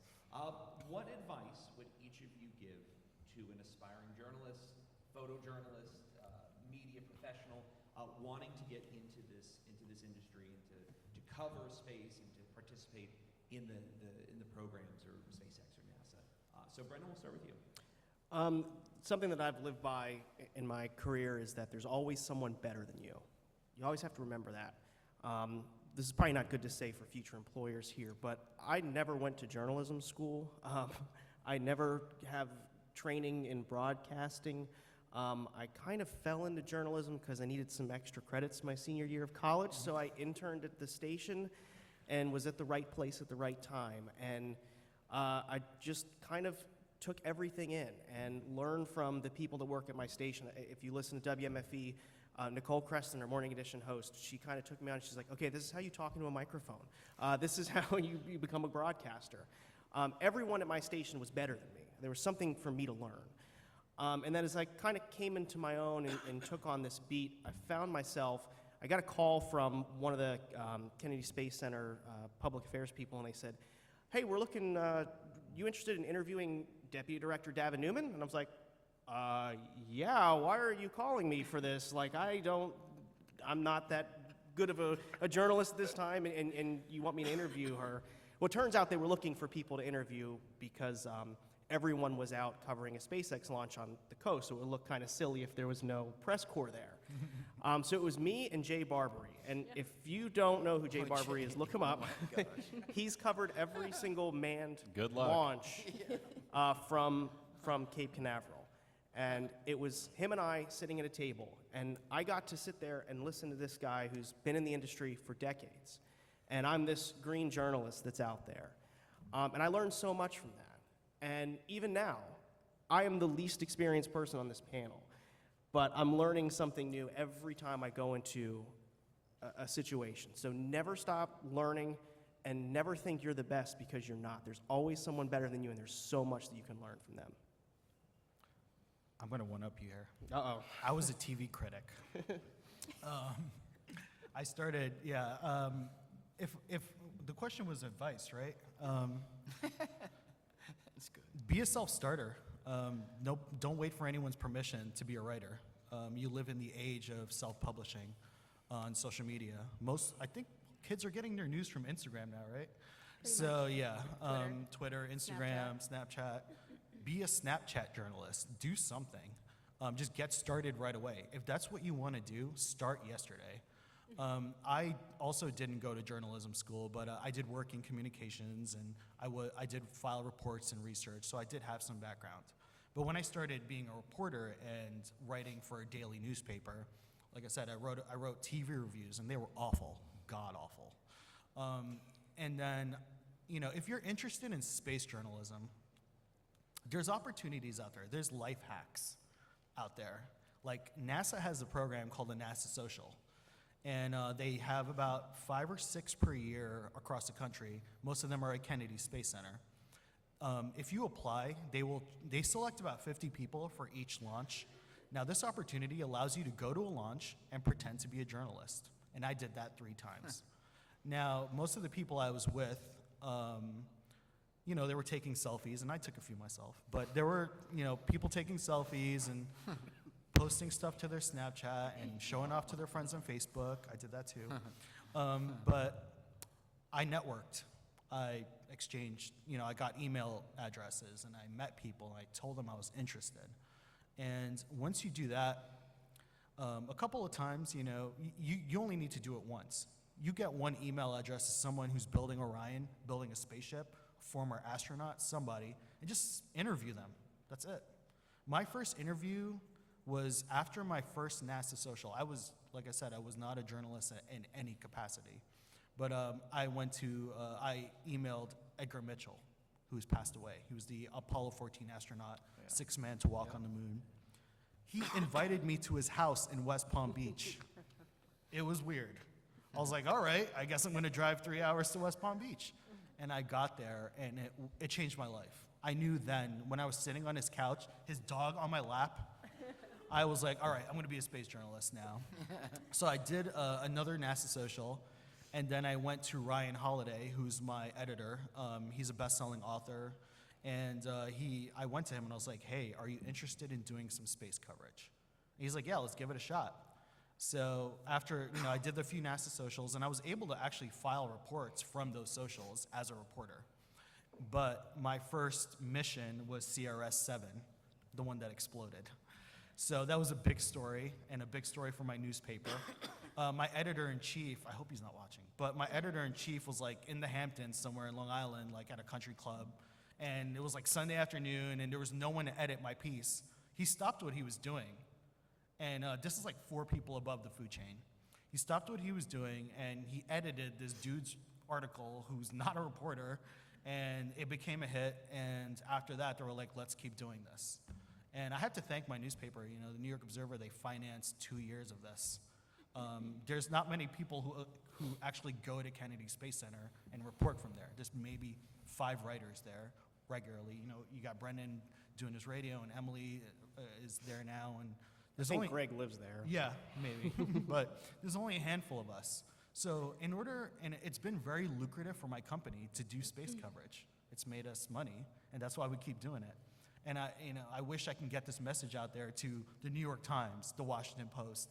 CNN sent someone down here, and that was great a couple of times this year. But where are these news organizations? Where are they? That's why if you're a student or if you want to become a journalist, start blogging.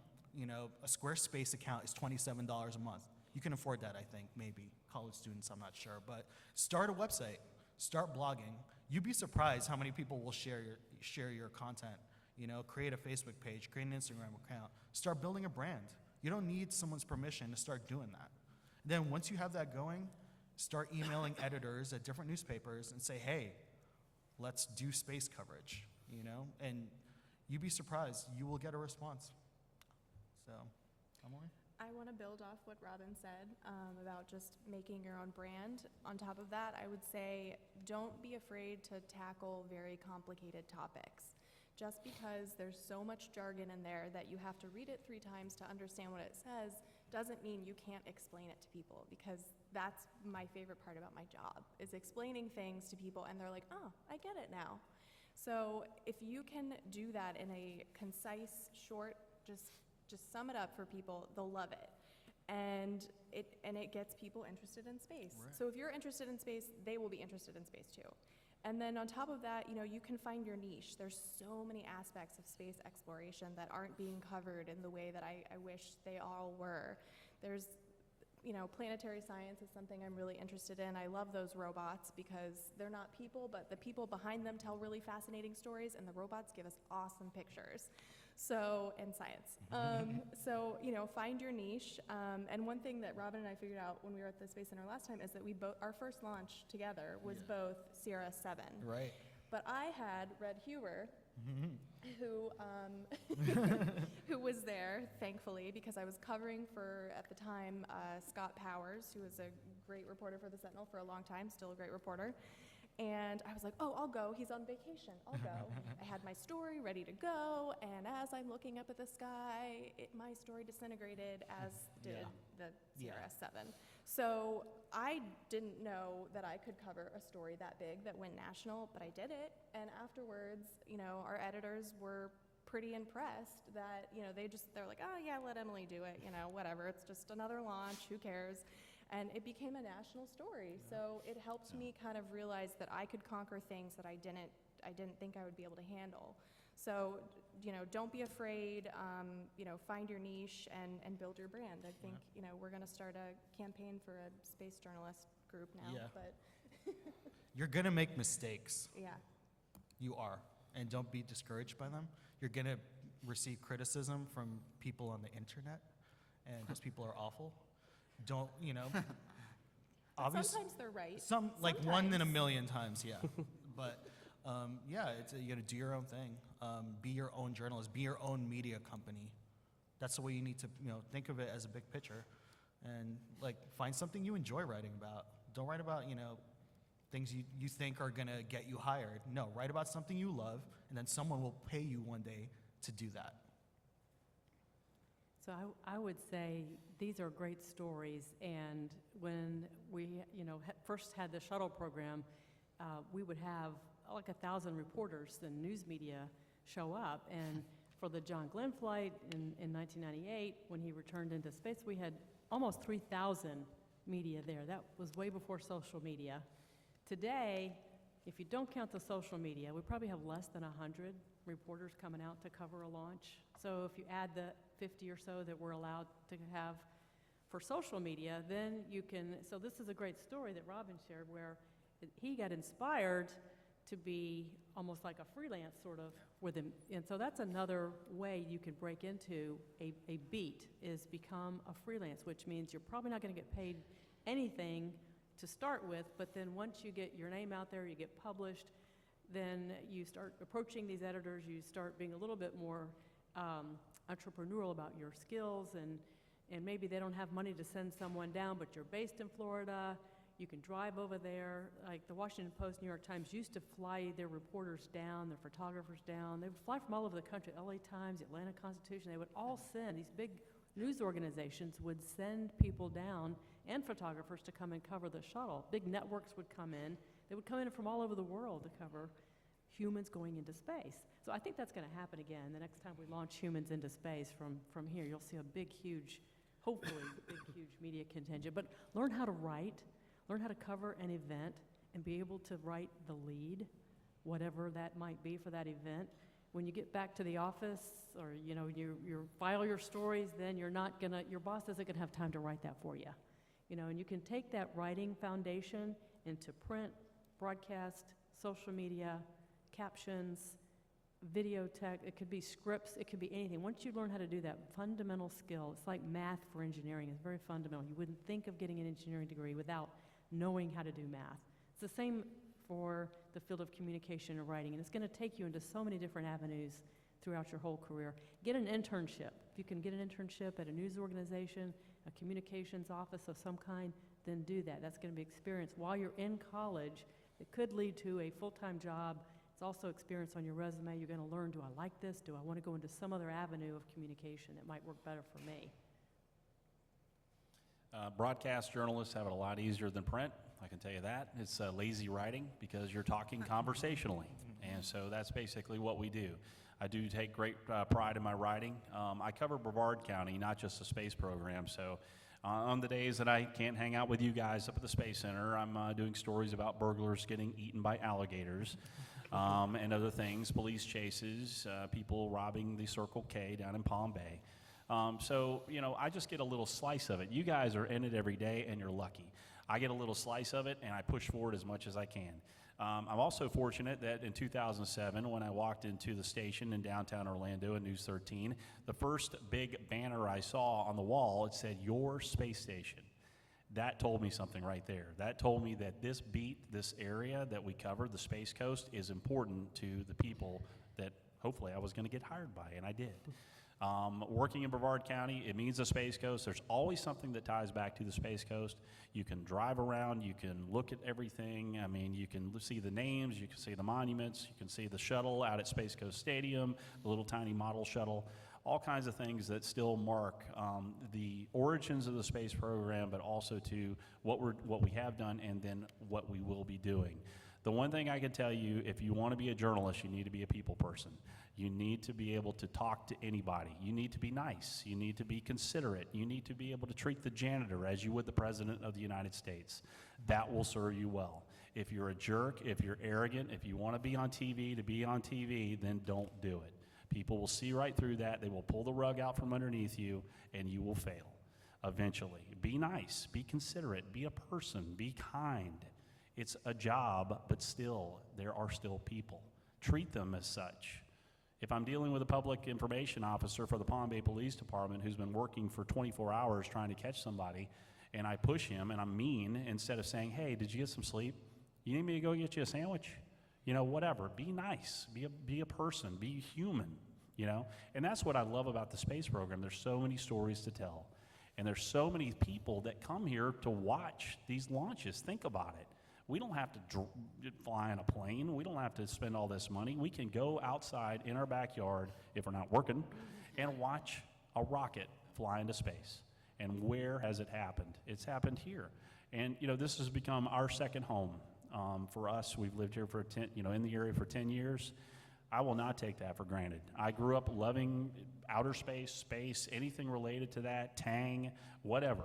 I loved all that, but I really am getting a chance to live it now and to tell these stories.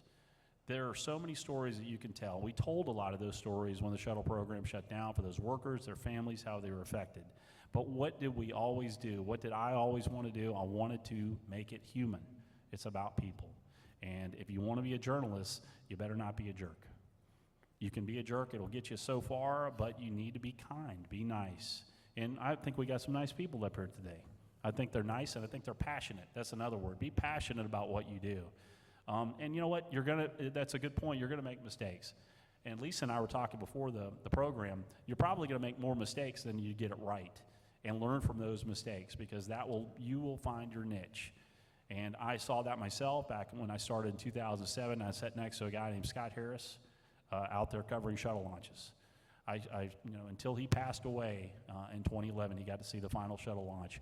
I sat there as a sponge. I soaked it up. I soaked up his knowledge. I listened to him talk about what the astronauts ate for breakfast, and it was great. And I listened to him, and he was a kind man. And he was passionate, and I just absorbed that, and I learned, and I picked it up. I let him talk because he's the older statesman. He's the governor, as we called him, but he knew the space program. You guys knew him before I did. But certainly take those mentors, learn from those people. You're going to pick something up from anybody. You're even going to pick up things, what not to do. But make sure that you are observant. Make sure that you see what's going on so that you can tell your story and so that people can relate. And make sure you personalize it and tell it through someone's eyes, because that's how people can see it, and that's how the story can be told, even in the space program. As a photojournalist for pretty long time now, what encourages me now is the people. It's really interesting. Social media, I embraced it, and I didn't at first, but I really embraced it. Twitter, and I'd post my pictures, and I'd get people all over the world that would say, "Wow, like that. That moved me." As a photojournalist, you have to be able to tell stories through your eyes. And I encourage, this is what's so cool about the art of photography, is that all of you probably have cell phones that have cameras on it, and you shoot pictures. I tell you, some of the pictures that I see from these cell phones are incredible. And that's just a very, very limited optical device. But people see things. And I encourage people that want to get in photojournalism, they better love human interaction.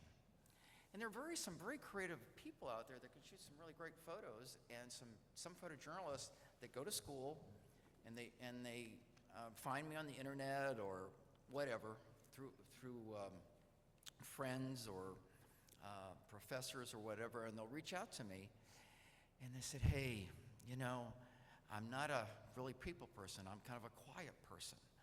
And I tell them, I said, "Well, you're going to have to spread your wings, because you've got to feel that. You got to feel those emotions. You got to see those emotions to document them."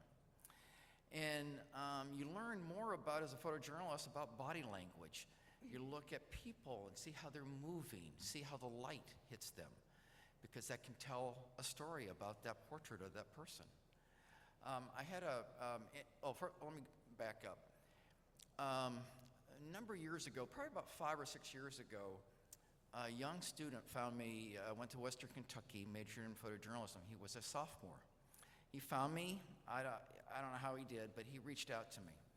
And he said, Mr. Huber, photojournalism is changing. It's going sideways. It's not, photographers are doing more with less. And it's not the same.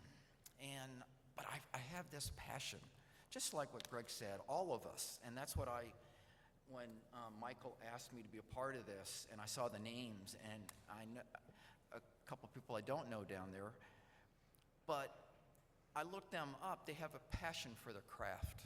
And I think Greg said it so well in that respect. But this kid said, hey, Mr. Huber, man, I love it, but I talked to 2 professionals in Kentucky, and they told me, change your major. Be an engineer. We do need more engineers. But he says, what do you feel? And I said, is it in your heart?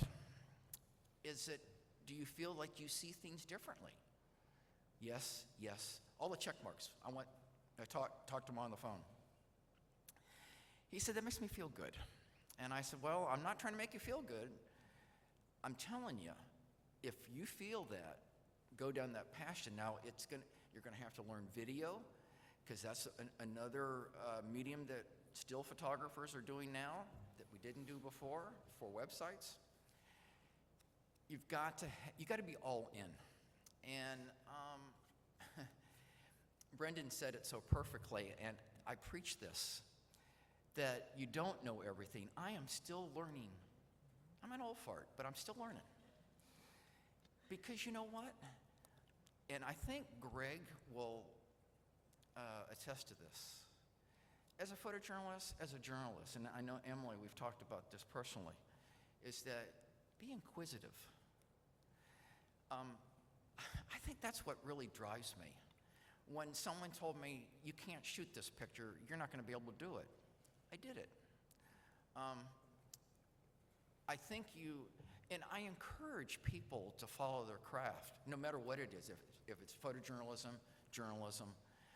I'm inspired by some of the youth that I see now in the business, in a little different, I guess they call them mojos, mobile journalists that, report video, and I see the raw talent, and that is what excites me, is to see that raw talent. And they've got to fine-tune it. Hey, I'm still fine-tuning my craft. And, I'm my worst critic. I see a picture that I say, hey, not a bad picture. And other people say, wow, wow, wow. But I want to make it better next time. So you can make it better. And I think I want my photos to tell a story, but I want them to make a difference sometimes. And maybe in a small way, but I want them to mean something to someone. I want to finish up one thing that meant so much to me. I've had my pictures, I've won national awards, I've had my pictures in galleries. A person called me up and said, this picture moved me. You know where it's at? It's on my refrigerator. Man, that got to me. You know how many times I pass my refrigerator? A lot. So here's a picture that someone ever printed out on their printer, put it on their, and they were not even connected to the story. That's what I think. And I know that I've evoked an emotion. I've done my job. All right, so now we're going to turn it over to our audience members. If you have a question, Derek's going to be coming around with a microphone. So we have any questions for our panelists this evening?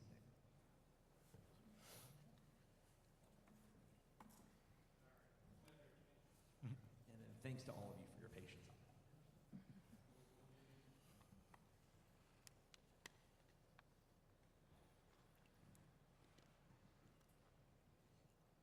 So, Lisa, you had mentioned the continuation of the International Space Station, but in case it does retire in 2024, which is a chance, a possibility, what are the speculations going around in the media? What we'll do with the ISS What will happen after 2024 with the space station? Yeah. So if we do not get continued funding, then, and I am not privy to any of the plans, but normally what happens when you no longer have a need for the space station is that it would potentially be deorbited and return. And so when you have components that are like the Mir space station, the Russian Mir space station was, there was no longer a need for that, so it was deorbited and landed back, it came back through the Earth's atmosphere. A lot of the parts of it burned up and some of it went into the ocean. So that's potentially one path for the space station. It could continue to be funded and extended as well. I think there's a move to try and do that if possible, but so it's hard to say here in what might happen in the next 8 years. You've got a lot of different political regimes to navigate, different administrators, different people in different positions of power to make these decisions. So it's really difficult to speculate. I can speak to this just a little bit. Just a few months ago, President Obama issued an interplanetary directive, and there were different components to that directive. Obviously, we have a new administration coming in, so I don't know how much of this. Both administrations seem to have wanting to shift things to commercial, private companies. But right now, there is a module attached to the space station called a beam, and it's built by a company called Bigelow Aerospace. Now, Bigelow, they actually were one of the first people to build a casino in Las Vegas. That is their history. Now they're building habitats for space. And they're going to be competing actually to build a habitat where humans will live on the journey to Mars. They're one of 6 companies that are competing for that. But right now they have a small module attached to the space station called a beam, and the astronauts visit it once in a while just to check on the integrity of the materials and the life support systems. Part of that planetary directive that I was talking about, one of the potential uses for the space station is to completely turn it over to the commercial industry. And obviously there's a million things you could do with it. Continue research, continue growing plants on the, most people don't know that we grow plants on the space station. And that's an incredible thing. So the potential up there is unlimited. And it all depends on which company is gonna seize that opportunity when the time comes. Right now, at the front of the line is Bigelow Aerospace. Next question, please. So you were mentioning how one of the things NASA needs is engineers, but when you have funding depending on whatever the administration feels like, whatever seems right, and whether the public is interested compared to these private companies that they know are interested, that are well funded, how does NASA convince the engineers to go to them and not to those private companies? That's a good question, and it just depends on the interest of the person. Do I want to go work for the government? Do I want to go work for a private company? And we have programs that, like I came into the Space Center, which is like an internship. And if you come into NASA that way and you're able to perform, you like it, and they like you, it's like with any internship, it can lead to a full-time job for you when you graduate out of college. And the same goes for the different positions within companies, private companies. There are some students who would prefer to go work for a private company and not necessarily be in the government. There's a difference in the kind of work that you do. And in the government, if you're in engineering, you're kind of, you have a contract that you have paid a company to go and perform the work. So you've got the kind of a contract to say, did they do that work? And rate them how they did it. And the contractor gets to do the doing. So if you like to do the doing, you should probably go work for the contractor. But if you like kind of the oversight and the big picture, then you might work better in the government role. So it just depends. If you're going to be an astronaut, then you're going to do a lot of the doing. If you're going to be a flight director or a launch director, those are government jobs. You're going to be a lot of the doing. The companies have their own similar positions that they're going to be doing as well in the commercials as the commercial space program develops. And as that evolves, you'll see more and more companies that are going to be hiring more engineers than you probably will see in the NASA roles and the government roles. And that's kind of the way things are evolving, where it looks like that there will be more growth for those kinds of jobs in the commercial fields than there are in the government, where it wasn't that way in the past. And any additional questions?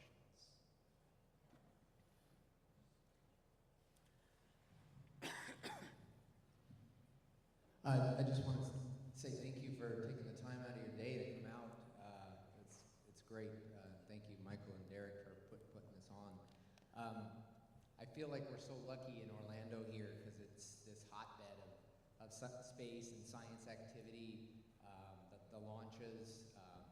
Neil deGrasse Tyson was here to a packed house. Kip Thorne was here recently with UCF, packed house. Science and Star Trek and Star Wars are huge right now, and Big Bang Theory is the biggest show on TV. I mean, it just seems so ironic to me that space and science and being nerdy is kind of cool, is so popular right now. But then you've got these other pockets of the country and even here in Orlando where it's just people are oblivious to kind of what's going on.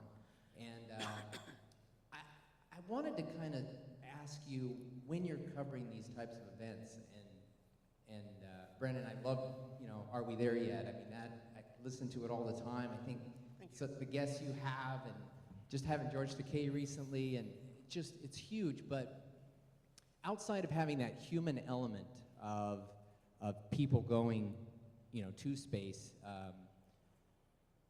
what do you think it's going to take to get more people to notice what's going on with these huge events? If you're involved in it, it's there, it's great, but to just the average Joe, just to the average person, knowing that maybe we won't be sending anyone to space in the next 10 years, what is it that you think it'll take to really get people to notice where we're going and what we're doing? And the one thing that made me think of that was just recently watching the last spacewalk. There were people all over the world that were watching this live, and they were fascinated, and there was so much interest. And then there were others that had no clue. So I just wanted to kind of see where you think your jobs would be developing over the next 5-10 years, knowing that maybe we don't have anyone, going up in space, an American, on a ship that we built. I think it's our job to kind of culminate that public opinion. And I'm glad you brought up the podcast, because that was the whole reason why we came up with it, is we wanted to make this stuff accessible to people, and not just the people that live for this stuff. We wanted everyone to be able to listen, and that's why, you hear all sorts of different guests. And a little behind the scenes thing, every episode goes through what I call the wife test, who's sitting right there. And she could care less about space, she could care less about podcasts, but if I can convince her that, hey, this is going to be a really great episode, this is what we're talking about, and she's like, okay, yeah, that sounds really good, then it goes through production. So every episode goes through her, and sometimes you're the one who comes up with the witty names for them as well. But I think that's what our job is. Our job is not to speak to the people who are already passionate about this stuff. Our job is to go out there and actually culminate more public interest for this. Make this accessible to everybody. And there's all sorts of different mediums we can do that. I have radio, I have podcasts, we have print, we have TV, all the photographs. Like that's the job of a journalist, is to bring this stuff to the people. I think the key is to diversify the way you communicate with your audience. Luckily, I'm friends with Brendan, and he invited me to be on the podcast twice this year. Thank you, and some of my favorite work that I've done this year. But I think branching out, I'm pretty active on Instagram and things like that. But red, I think, is the most effective. People love imagery. They love to see what's happening. They don't want to be told, oh, like there's a launch going up. No, they want to see photos and they want to see video. If you're going to become a journalist, try to make your content go across different mediums. Upload videos, do Snapchat, things like that. But it's a challenge. It really is, to reach an audience. we all have our different ways of communicating to our audience, and mine is just, I write a lot of positive articles. I'm allowed to select, like Emilee said, there's so many different aspects of space that you can cover. I tend to go for the more positive, uplifting stories. Like I said, I'm a big fan of Gene Roddenberry and what space can do for society. That's the way I approach it. What can space do for humanity, not just for the space program? And you dig deep into that. What the space shuttle program did, it inspired millions.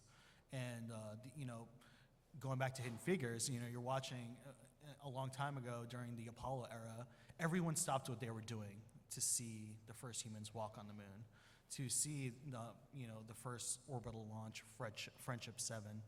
And I think the key for us is, and this is something we're all still struggling with, the key is just reach one more person every week is a success for us. And that's the key. Write in a language where people can understand. I write a lot about SpaceX. A lot of it is very technical, but I harass them every day. I email SpaceX every day, and I'm like, guys, you need to give me language that these people can understand. And that's the key. It's just finding a way to reach somebody.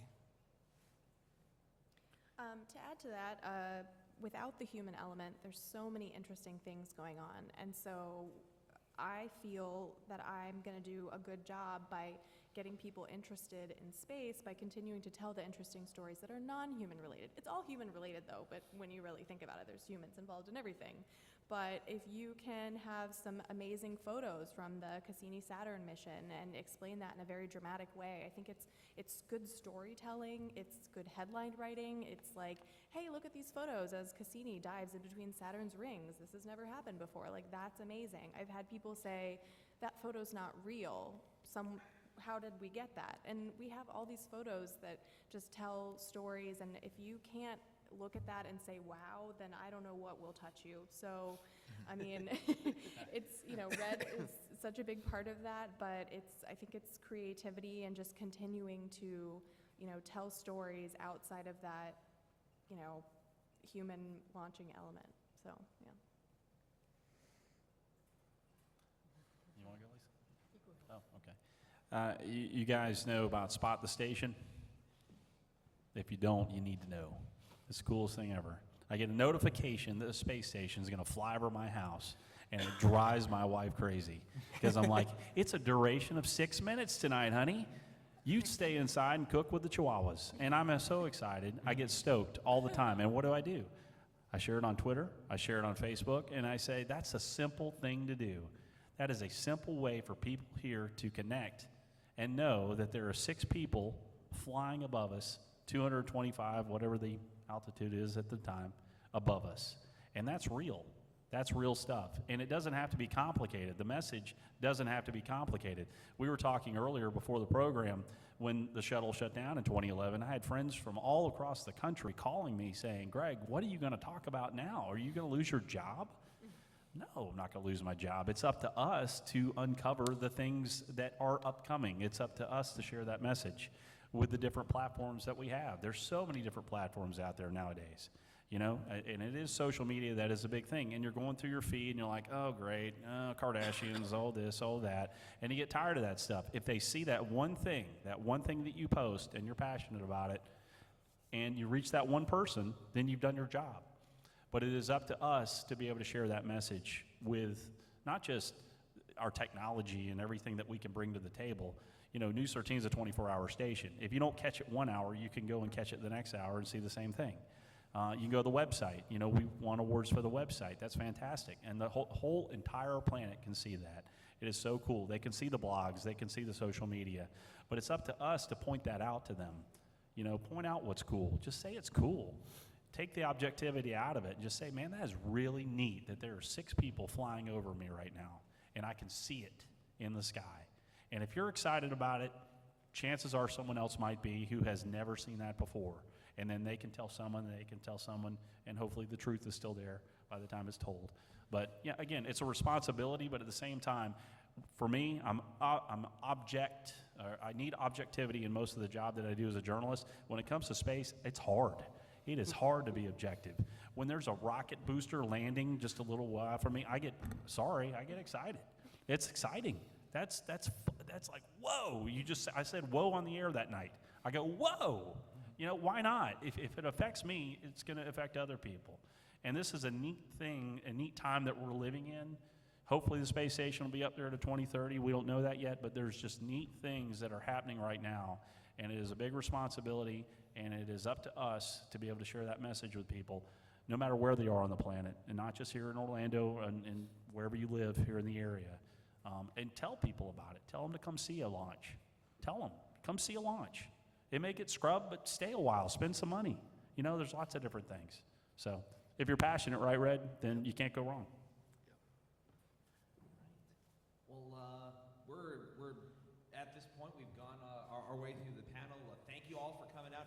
And a sincere thanks to every single one of our panel members. Just to give a quick plug, out of 7 people on the stage, 4 of them have been on Brendan. Well, Brendan, you're always on your podcast. But Robin, Emily, and I have all been on the podcast, and it is so much fun.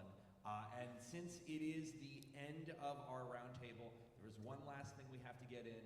If you want to know the number 1 about number 2 in space, Brendan Byrne is your guy.